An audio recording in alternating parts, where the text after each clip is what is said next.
Welcome back to Kiesel News, everybody. Today was a relatively huge day as the Nintendo Direct dropped. Now, I'm not really going to be talking about it today, as there was enough announcements that I feel as though I can get a whole scripted video out of talking about the Nintendo Direct, so expect that soon. And just know that it is coming, but I will mention my absolute highlights, which were definitely the new Kodaka game, which I predicted would be shown. It was indeed, and it looks like Danganronpa, so that is absolutely great. There was also a brand new Mario and Luigi game, which was huge, a Zelda game, which you play as Zelda, a new Mario Party, and the biggest fucking bombshell of all, Metroid Prime 4, baby. It was actually announced. I was blown away. I thought for sure when they showed Metroid, it was just gonna be a Metroid Prime remaster again, but nope, we actually got it. But I'll have my full thoughts coming soon. Stay tuned for that video. Now to move on to the day's actual stories, we have Game of Thrones prequel series news. That's right, there is a series that's still coming. They're not all cancelled. We know the Jon Snow one was at least severely put on hold. But A Knight of the Seven Kingdoms is still planning to release, and Finn Bennett has been cast in it. This is also in addition to Bertie Carvel, Tamsin Crawford, Daniel Ings, and Sam Spruill. And they all are from very popular shows. Aside from Tamsin Crawford, I haven't heard of Tiny Beautiful Things, but these people are known for True Detective, The Crown, Sex Education, Fargo, the huge shows. Especially Fargo. I'm very interested to see Sam Spruill's portrayal. Sam Spruill also played in a lot of early movies from the 2010s, such as The Martian, Taken 3. So I think, all in all, I think he's my most excited cast member, even though I'm not huge on Game of Thrones. As for Bertie Carvel, a fun fact about him is that he actually played two roles in The Crown. One is his major role of Tony Blair, but the other one, he only played for a few episodes. But it reminds me of Bob Odenkirk essentially playing multiple characters on Better Call Saul, playing the multiple personas of Saul, Jimmy, Saul, and Gene. But this is just another level. He played full-on different characters. Daniel Ings was in that new series, The Gentleman, which looked very good. And he was also recently in The Marvels, as well as being known for Black Mirror. So I'd say these were some pretty good casting choices overall. Spaceballs 2 is in the works. Now, if you don't know what Spaceballs is, as I'm sure you're able to guess from the image, it was a Star Wars parody film that released in 1987. It wasn't just a random unauthorized parody that any fan could make today. No. This was actually endorsed by George Lucas, and he got Industrial Light and Magic to provide the special effects and shit for this. So, really, maybe this is more canon than the sequels, as it was more in George's vision. We better see Spaceballs in the World Between Worlds. If it truly is something acting like a multiverse for Star Wars, the World Between Worlds should definitely give us the opportunity to make Spaceballs canon.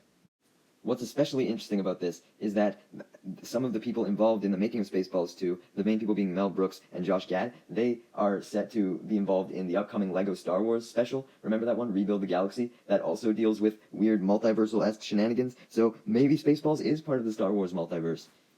I definitely expect a reference in the LEGO Star Wars special, that's for sure. Next up, we have Will Smith starring in yet another movie. It seems that he's making a severe comeback after the Oscar slap shit. I mean, I know that was over 2 years ago at this point, but people were talking about banning him from the Oscars for like 10 years, right? And now it just seems like everybody's forgotten about the whole incident.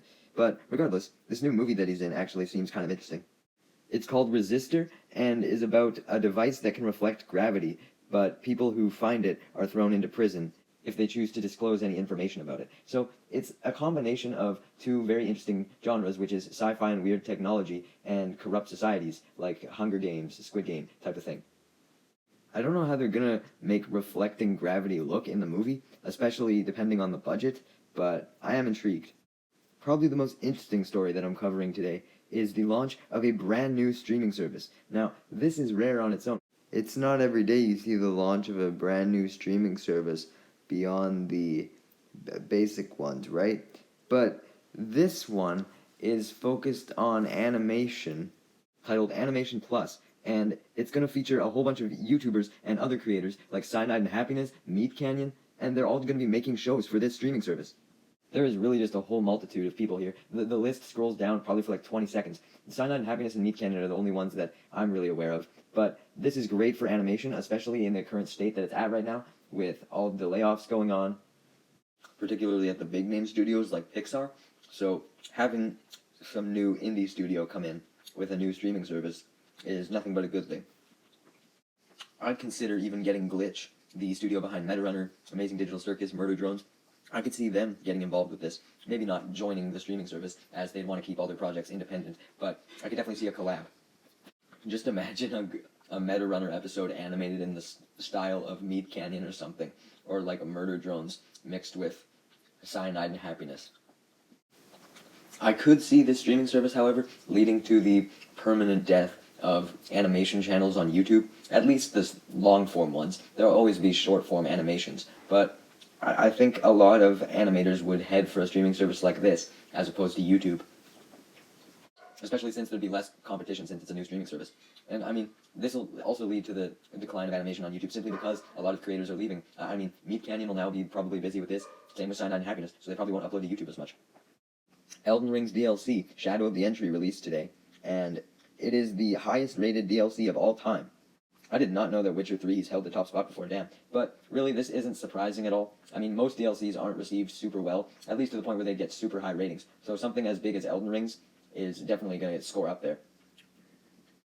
I don't know if this means that we'll get another Elden Ring DLC, but I can totally see them wanting to capitalize on the immense popularity that this game still has. I still don't get the massive boner that everybody has for it. I get that it's open world, but the Souls-like medieval vibe just doesn't appeal to me that much. Still good for Elden Ring, though. And next, Nvidia is now the world's most valuable company, passing even Microsoft. Now, this shocked me. I'm not big in the tech space that Nvidia is in, but I don't understand how they're bigger than Microsoft. Because, I mean, even if you just go by name recognition alone, if I were to ask anyone, hey, who do you know more, Microsoft or Nvidia, they would say Microsoft. I know that Nvidia is huge into the AI space that's rocketed to extremely high levels right now, but come on, it's Microsoft. I don't think Nvidia should be able to take them over quite yet. Lastly, UMG is partnering with Sound Labs so that artists can develop custom voice models. These voice models would be owned by the artist and couldn't be shared with anyone unless the artist gave permission. So this raises some ethical concerns, obviously, as an artist could just create a replica of Drake's voice, for example, and then use it, and boom, it's totally fine, because since they created the voice, they have it. I would assume that there's practices in place to stop this from happening, but also I doubt it, as a lot of AI-focused companies probably don't care a lot about the ethical concerns, you know? They have money that could be made. I will admit that there does seem to be some benefit to this new deal, as another thing that Sound Labs can do is allow you to transform your music into different languages in an instant, so that can get rid of the language barrier, giving songs the ability to get way more exposure. The only way I could see this being a bad thing is if you showed it to anime fans and you turned their favorite Japanese opening into an English opening, and then they're like, ew, English dub. Like, I feel like those